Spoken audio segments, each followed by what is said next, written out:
찬양이 너무 은혜가 돼가지고.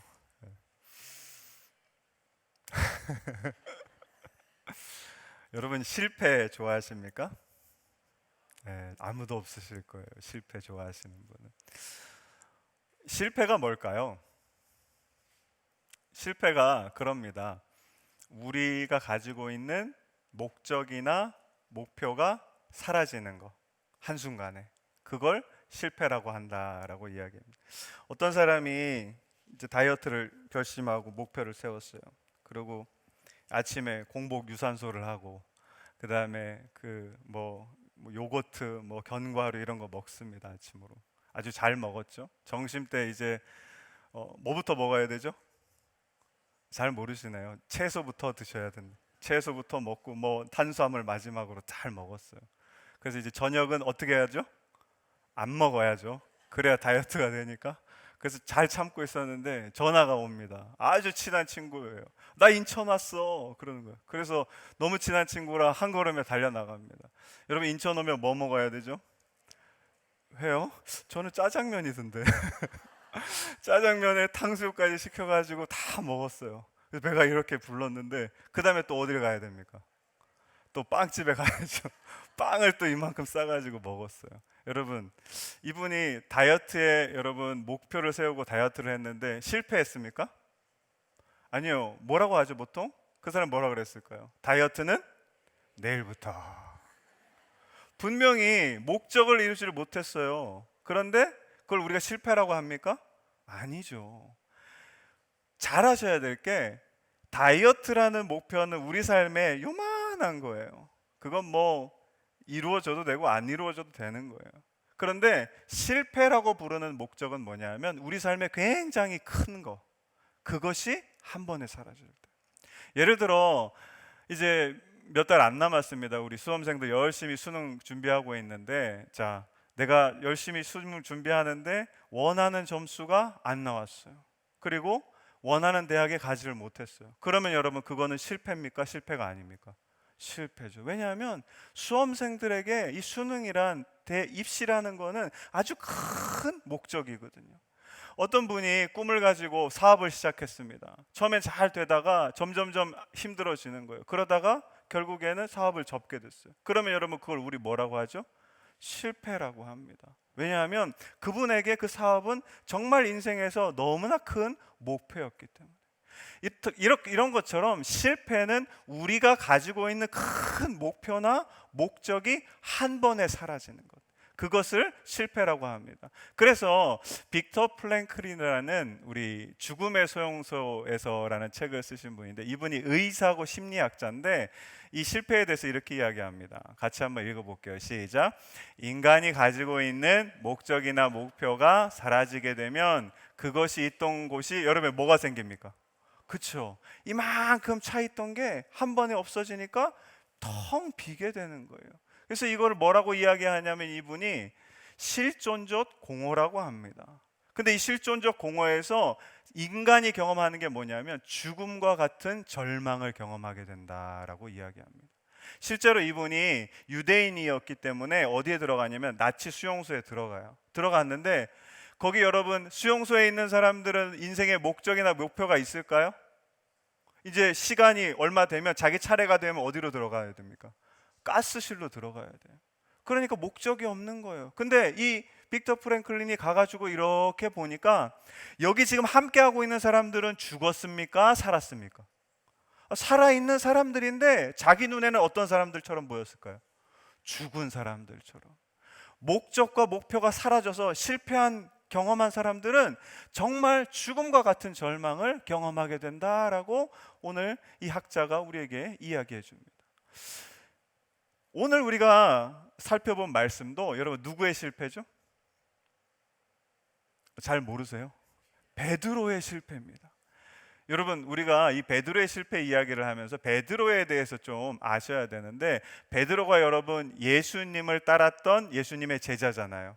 어떻게 예수님을 따랐냐 하면 우리 누가복음 5장 말씀 같이 한번 볼게요. 시작. 그들이 베드를 육지에 대고 무엇을 버립니까? 모든 것을 다 버려요. 배도 버리고 그물도 버리고 그 다음에 가족까지도 다 버리고 예수님을 따라가거든요. 여러분, 왜 갑자기 잘 살고 있던 한 사람이 자기가 가진 것 모든 것 버리고 예수님 따라갔을까요? 5장 말씀에 보면 이렇게 이야기합니다. 베드로가 예수님을 만난 다음에 이런 놀라운 것을 경험하는데, 우리 5절과 6절 말씀 같이 읽어볼게요. 시작. 시몬이 대답하여 이르되 선생님, 우리들이 밤이 새도록 수고하였으되 잡은 것이 없지만은 말씀에 의지하여 내가 그물을 내리리이다 하고, 그렇게 하니 고기를 잡은 것이 어떻다고요? 그물이 찢어질 정도로 고기를 잡는 거예요. 내가 평생 이 바다에서 고기를 잡아봤지만 그물이 찢어지는 경험을 하지 못했는데, 누구를 만났을 때? 예수님을 만났을 때 놀라운 경험을 하는 거예요. 자기가 평생에 경험하지 못했던 거를 경험하게 되니까 이제 베드로가 누가 보이기 시작합니까? 예수 그리스도를 따라가면 훨씬 더 좋은 삶, 훨씬 더 높은 가치의 삶을 살아가겠구나 깨닫게 되는 겁니다. 목적이 생기고 목표가 생긴 거예요. 그러니까 그걸 다 내려놓고 예수 그리스도라는 목표를 가지고 이제 예수님을 따르기 시작하는 거예요. 여러분, 이 베드로가 예수님을 3년간 따랐습니다. 예수님의 기적도 받고 예수님의 치유하심도 받고 예수님의 말씀도 들었어요. 그 모든 것을 경험한 이 베드로가 마태복음 16장 16절에 뭐라고 예수님을 고백하냐면 이렇게 고백합니다. 같이 읽어볼게요. 시작. 시몬 베드로가 대답하여 이르되 주는 그리스도시요 살아계신 하나님의 아들이시오. 여러분, 이게 그냥 우리가 매번 봐서 베드로 저렇게 고백했구나 라고 생각될 수 있지만, 여러분, 제가 만약에 하나님의 아들이라면 믿으시겠습니까? 대답을 못 하세요. 그러면 뭐죠? 이단이라고 합니다, 우리가. 근데 보세요, 똑같아요. 베드로도 지금 예수님이란 분은 굉장히 능력이 많은 선생님이신데 누구 옆에 있습니까? 내 옆에 있으면서 나랑 같이 밥 먹고 화장실도 가고 같이 늘 잠을 자는 사람인데, 이 사람을 여러분 신의 아들로 믿기가 쉬울까요? 어려울까요? 이거 불가능한 겁니다. 유대인들이 왜 예수님을 배척했냐 하면 그거 굉장히 상식적이고 합리적인 일이에요. 왜냐하면 사람인데 뭐라고 이야기하는 거예요? 하나님의 아들이, 우리 아버지가 하나님이라고 이야기하는 걸 어떻게 믿습니까? 근데 여러분, 이 베드로의 놀라운 고백에 대해서 예수님이 이어지는 17절 말씀에 이렇게 이야기하십니다. 읽어볼게요. 시작. 예수께서 대답하여 이르시되 바요나 시몬아, 내가 복이 있도다. 이를 내게 알게 한 이는 혈육이 아니요 누구라고요? 그렇죠. 하나님께서 직접 베드로에게 알게 하셨다. 보세요, 베드로는요 대단한 분이세요. 예수님을 만나서 놀라운 것을 경험하고 예수님이라는 목표가 생긴 다음에는 자기 배, 자기 그물, 자기 가족들 다 버리고 예수님을 따라갔어요. 그러면서 무슨 고백을 하냐 하면, 하나님께서 하늘의 비밀이라는 것을 알려주셔서 저분이 누구의 아들이시다? 하나님의 아들이시다라는 고백까지 하는 굉장히 수준 높은, 우리가 상상할 수도 없는 그런 믿음을 가지셨던 분이 누구냐 하면 이 베드로 사도입니다. 그런데 우리가 아는 것처럼 이 베드로가 뭘 하죠? 예수님을 모른다, 모른다, 모른다. 한 번도 아니고 두 번도 아니고 세 번 부인하게 됩니다. 왜 여러분, 이 베드로는 그렇게 정말 대단한 믿음을 갖고 있었지만 실패의 자리에 가게 되었을까요? 오늘 우리가 읽은 요한복음의 말씀이 이 베드로의 부인 장면을 굉장히 자세하게 설명해 주고 있는데, 우리 18절과 25절 말씀 같이 한번 읽어볼게요. 시작. 그때가 추운 고로 종과 아랫사람들이 불을 피우고 서서 쬐니 베드로도 함께 서서 쬐더라. 시몬 베드로가 서서 불을 쬐더니 사람들이 묻되 너도 그 제자 중에 하나가 아니냐? 베드로가 부인하여 이르되 나는 아니라 하니. 잘 보십시오.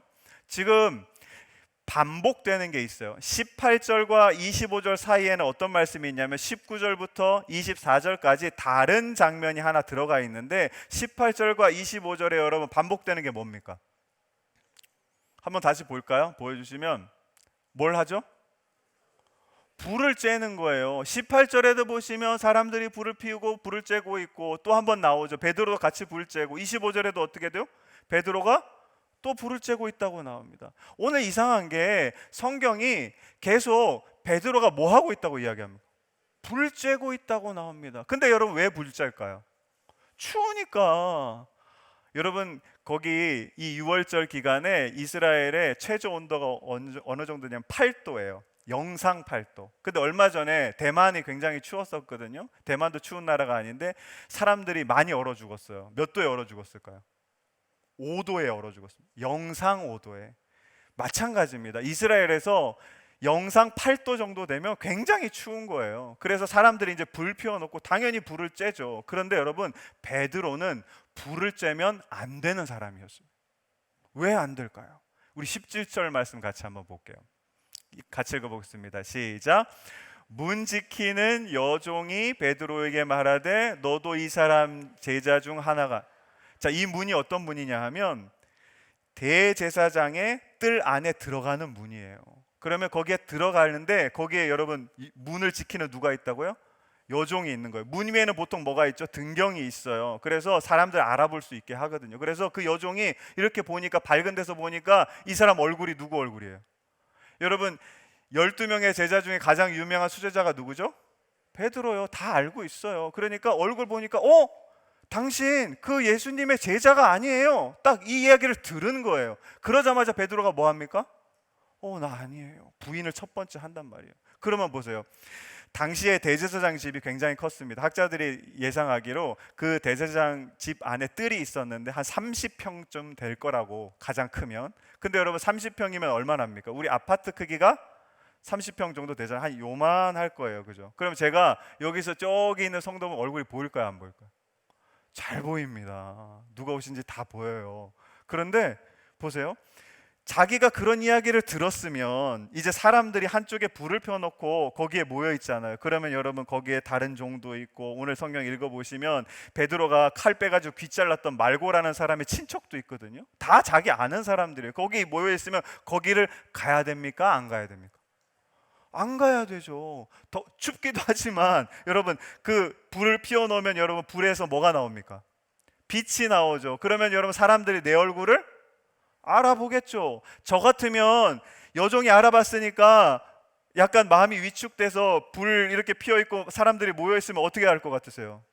저 구석에 가서 예수님 어떻게 보나 이렇게 보면 되는 거예요. 그런데 굳이 어디로 갑니까? 불핀 데로 가는 거예요. 왜 갔다고 이야기합니까? 추우니까. 추우니까 불째로 거기 간 거예요.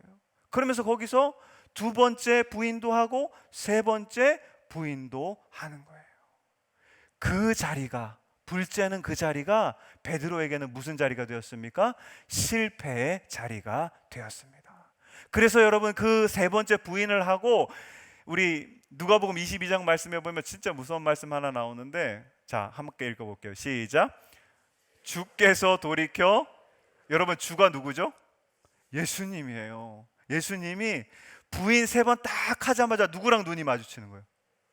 예수님이랑 베드로 눈이 탁 마주치는 거예요. 여러분 어떠실 것 같으세요?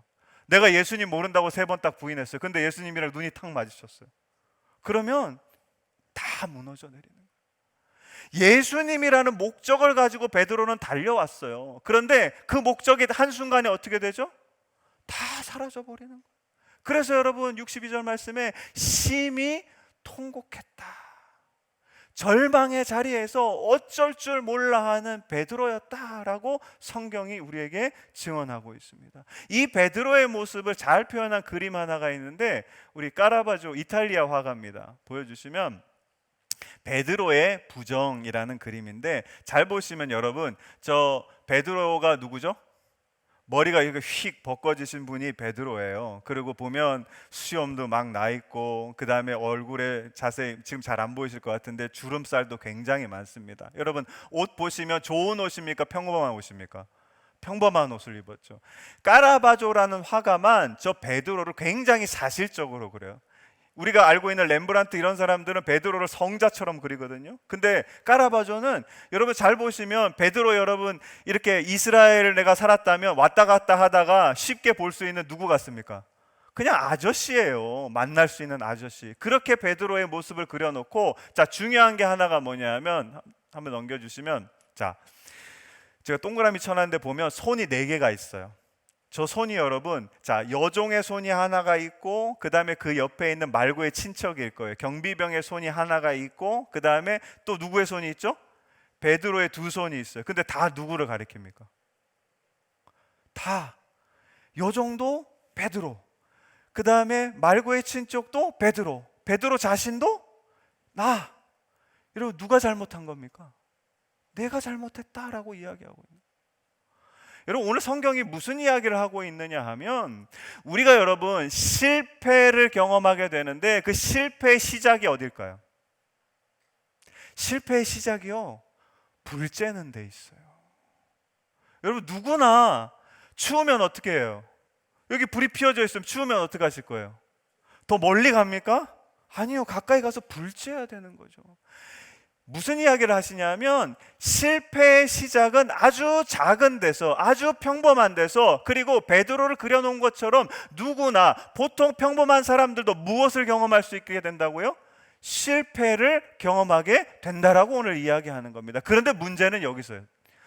이 실패의 원인은 뭘까요?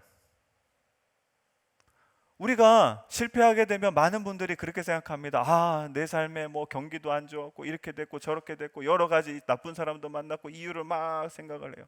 근데 여러분, 솔직히 생각해 보시면 누구 때문에 실패합니까? 그림이 얘기하잖아요. 나 때문인 거예요. 내가 실수했고, 내가 잘못했고, 내가 해서는 안 될 일들을 했기 때문에 우리가 여러분 어떤 자리에 가냐 하면 실패의 자리에 가게 되는 겁니다. 그래서 여러분, 실패하시면 방법이 없는 거예요. 보세요. 누구에서부터 시작됐습니까? 작은 내 행동, 내 말, 내 어떤 삶의 일부분에서부터 실패가 시작이 된 거예요. 그 다음에 그 원인이 누굽니까? 다 내 탓인 거예요. 내 잘못인 거예요. 그리고 여러분, 그 실패를 누가 감당해야 됩니까? 다른 사람들이 감당해 줍니까? 전혀 그렇지 않아요. 내가 오롯이 다 감당해야 되는 게 실패예요. 그러니까 실패하면, 실패의 자리에 나아가게 되면 할 수 있는 게 없어요. 그냥 절망하는 것밖에 없어요. 여러분, 정말 큰 실패를 경험하잖아요. 그 자리에서 기도 한번 해보세요. 힘이 나시던가요? 아니요, 기도도 안 나올 때가 많습니다. 그런데 여러분, 놀랍게도 그 실패의 자리 가운데 예수님께서 이 베드로에게 주셨던 말씀, 또 우리에게 주시는 말씀 한 구절이 있습니다. 우리 13장, 요한복음 13장 38절 말씀 같이 한번 읽어볼게요. 시작. 예수께서 대답하시되 내가 나를 위하여 내 목숨을 버리겠느냐? 내가 진실로 진실로 내게 이르노니 닭 울기 전에 내가 3번 나를 부인하리라. 여러분, 이 말씀이 좋은 말씀으로 들리십니까? 아니면 나쁜 말씀으로 들리십니까?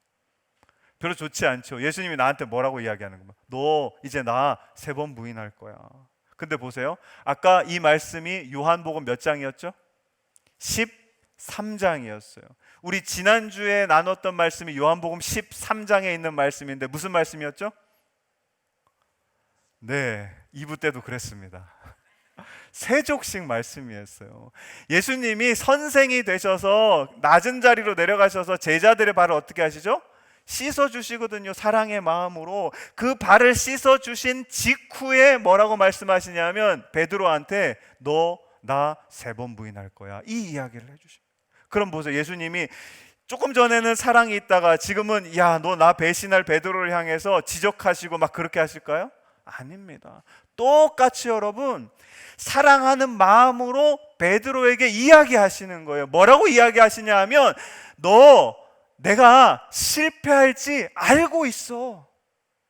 내가 알고 있어. 이 이야기를 하시는 거예요. 이게 왜 중요하냐면요, 오늘 보면 15절 말씀해 보시면 같이 한번 읽어볼게요. 시작. 시몬 베드로와 또 다른 제자 한 사람이 예수를 따르니 이 제자는 대제사장과 아는 사람이라 예수와 함께. 예수님이 지금 어디 계십니까? 대제사장의 집. 예수님이요, 베드로가 실패할지 아셨어요. 거기서 끝나지가 않고 예수님이 베드로가 실패할 자리가, 베드로를 부인한 자리가 어디죠? 대제사장의 집 뜰이에요. 거기에 누구도 같이 계십니까? 예수님이 베드로가 실패할 것도 아시고, 그리고 그냥 내버려 두지 않고 실패하는 그 자리에 예수님이 같이 있습니까? 같이 안 계십니까? 같이 계신다는 거예요.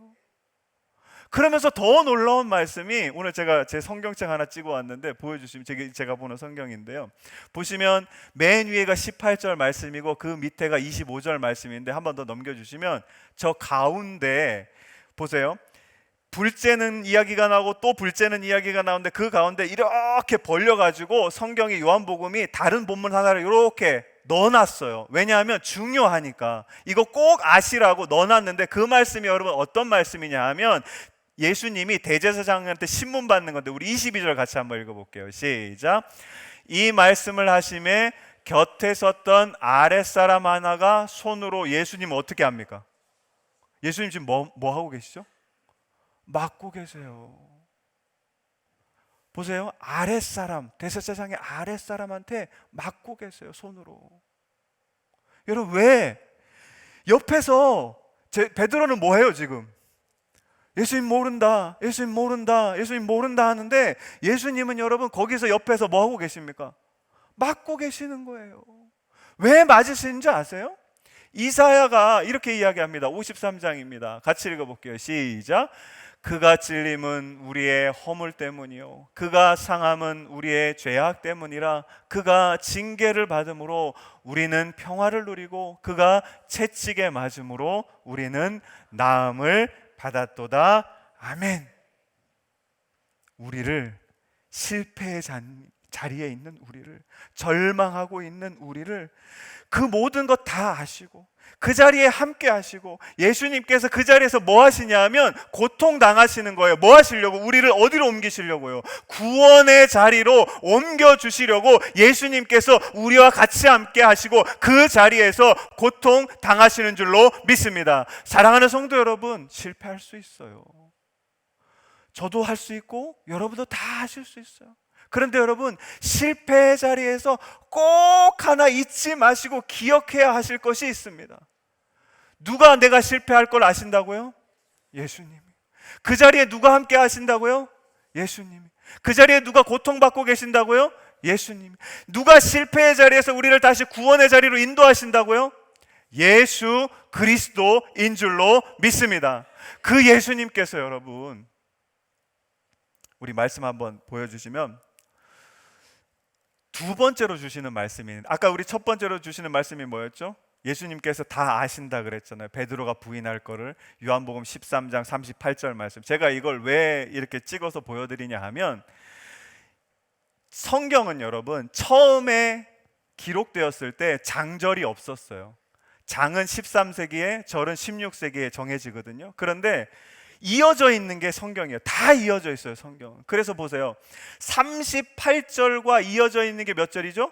14장 1절의 말씀인데, 우리 14장 1절 말씀 한번 같이 읽어볼게요. 시작. 너희는 마음에 근심하지 말라. 하나님을 믿으니 또 나를 믿으라. 아멘. 이게 뭔 말이냐 하면요, 넘겨주시면, 자, 실패의 자리에서 우리에게 주시는 말씀이 있어요. 첫 번째가 뭐죠? 왜 근심하지 말죠? 우리가 실패할 걸 누가 하신다고요? 예수님이 하시고. 실패의 그 자리에 누가 계신다고요? 예수님이 계시는 거예요. 그러니까 근심할 게 없는 거예요. 두 번째, 누구를 믿으라고 말씀하십니까? 하나님을 믿으라. 왜 하나님이죠? 여러분, 예수님을 이 땅에 우리를 위해 보내주신 분이 누구실까요?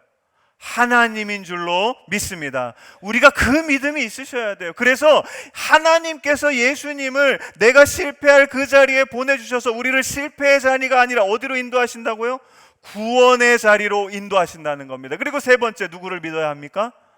그렇죠, 예수님을 믿어야 합니다. 우리를 실패의 자리, 절망의 자리에 두지 아니하시고 구원의 자리로 옮기시는 예수 그리스도를 믿을 수 있는 저와 여러분 되시기를 주님의 이름으로 간절히 축원합니다. 우리가 여러분 실패할 때 꼭 기억해야 될 것, 내 옆에 누가 계시다고요? 예수님 계시고, 그 예수님 누가 보내셨다고요? 하나님 보내셨고, 그 예수님이 우리를 실패의 자리에서 어디로 인도하신다고요? 구원의 자리로 인도하시는 그 예수님을 믿고 그 예수님을 믿음으로 따를 수 있는 저와 여러분의 삶이 되시기를 주님의 이름으로 간절히 축원합니다. 마지막으로 제가 제 청빙 이야기 좀 잠깐 하려고 하는데, 제가 성황교회 오기 전에 청빙 설교를 5번 했습니다. 5년 동안 1년에 한 번씩 했어요.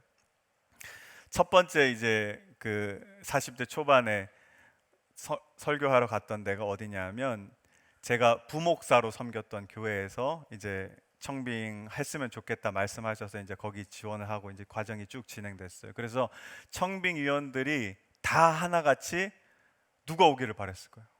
제가 오기를 바란 거예요. 그리고 심지어 교회에서 성도들이 기도도 했어요. 막 이기수 목사님 오면 좋겠다고 막 그렇게 기도도 했어요. 그러니까 제가 어떻게 생각했을까요? 야, 이거 다 됐구나. 이제 그 교회에 내가 부임하게 되는구나 생각을 했어요. 그래서 막 목회 계획도 만들어 놓고 어떻게 사역해야 될지 막 다 해놨어요. 근데 제가 전에 한번 말씀드렸지만 뭐 교통사고도 나고 막 이래가지고 결국에는 제가 아니라 다른 목사님이 가졌어요. 여러분, 제가 뭘 경험했을까요? 실패를 경험했어요. 아니 진짜 가슴에 가득 차 있었어요. 정말 큰. 근데 그게 한 번에 어떻게 됩니까? 다 사라지는 거예요. 그러니까 텅 비어 있는데 그냥 너무 힘들고 절망스럽고 좌절만 느껴지는 거예요. 그래서 제가 그 청빙 과정이 끝나고 한 달 동안 아무것도 못했어요. 물론 뭐 설교도 하고 뭐 신방도 하고 다 했죠. 해야 될 일들은 다 했지만 마음이 완전히 아무것도 없이 텅 비어서 절망 가운데 지냈어요. 그리고 여러분, 2번째, 3번째, 4번째, 5번째 이렇게 계속 반복되다 보니까 여러분, 그 절망의 크기가 작아졌을까요? 아니요. 2번째가 더 힘들고요, 3번째는 더 힘들고요, 4번째는 그것보다 더 힘들고 마지막 5번째는 죽을 것 같았어요. 그래서 제가 기도를 했죠. 그래도 하나님께서 좋은 교회, 예비하신 교회 보내주실 줄로 믿습니다. 이렇게 기도했는데 여러분, 제가 그걸 믿으면서 기도했을까요? 제 안에 여러분 그 기도를 통해서 은혜랑 뭐 위로가 있었을까요? 아니요, 아무것도 없었어요. 그냥 하는 기도였어요. 근데 어느 날 새벽에 이제 제가 기도하는데 제 옆에 누가 계셨을까요? 예수님이 계시는 거예요. 그러면서 예수님이 그런 말씀하시더라고요. 야, 이 목사야, 너는 왜 네 맘대로 교회를 고르니? 그래서 제가 그 말씀을 딱 듣고 이렇게 생각해 보니까 지금까지 제가 이제 지원했던 교회들이, 저는 그랬어요. 좀 작은 교회 가고 싶다. 그 다음에 우리 아이들이 셋이 있는데 가급적이면 전학 안 가는 그런 교회로 가고 싶다. 그런 생각을 갖고 있었어요. 그래서 그렇게 갖고 있다 보니까 뭐 이렇게 정해지는 교회가 몇 군데 없는 거예요. 근데 그렇게 딱 생각이 들자마자 예수님께서 뭐라고 말씀하시냐면, 교회 사역지로 보내는 거 네가 가는 게 아니라 내가 보내는 거야. 그 말씀을 딱 하시면서 뭐라고 하셨냐면, 지금부터 나오는 모든 것 교회에 다 지원해. 그래서 이제 그 말씀을 듣고 순종하는 마음으로 다 지원해서 첫 번째로 여러분 설교하게 됐던 교회가 성황교회입니다. 하나님께서 예수님 통해 저를 여기로 보내주셨어요. 전에는 여러분 진짜 실패의 자리였어요. 내가 목회를 그만둬야 되나 이런 생각까지 들 정도로. 그런데 하나님께서 지금은 여러분 어디로 인도하셨냐 하면, 저는 여기 성황교회 온 게 너무 행복하고 좋아요. 너무 좋은 성도들하고 만나서 이렇게 목회하는 게 너무 기쁘고 좋아요. 저는 여기가 하나님께서 예수님을 통해 인도하시는 구원의 자리라고 믿습니다. 사랑하는 성도 여러분, 똑같아요. 우리도 살아가면서 실패를 경험하게 되실 거예요.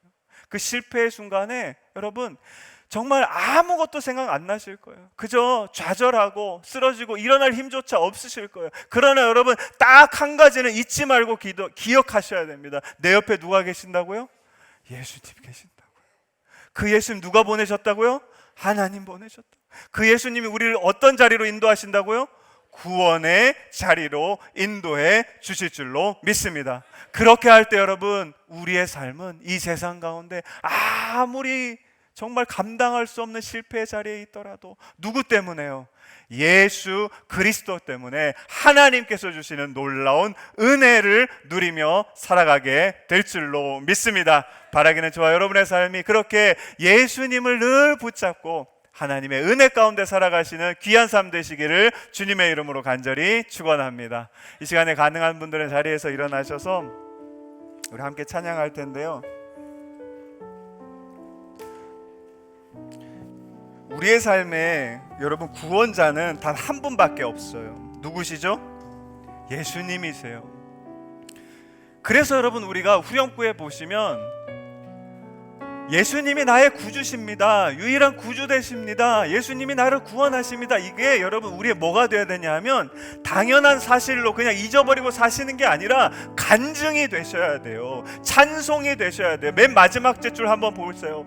사는 동안 끊임없이 이걸 찬송하셔야 돼요. 그래요 여러분, 내가 실패의 자리에 가더라도 아무것도 생각나지 않고 정말 일어날 힘이 없는 그 자리에서라도 누구를 찬양하게 될까요?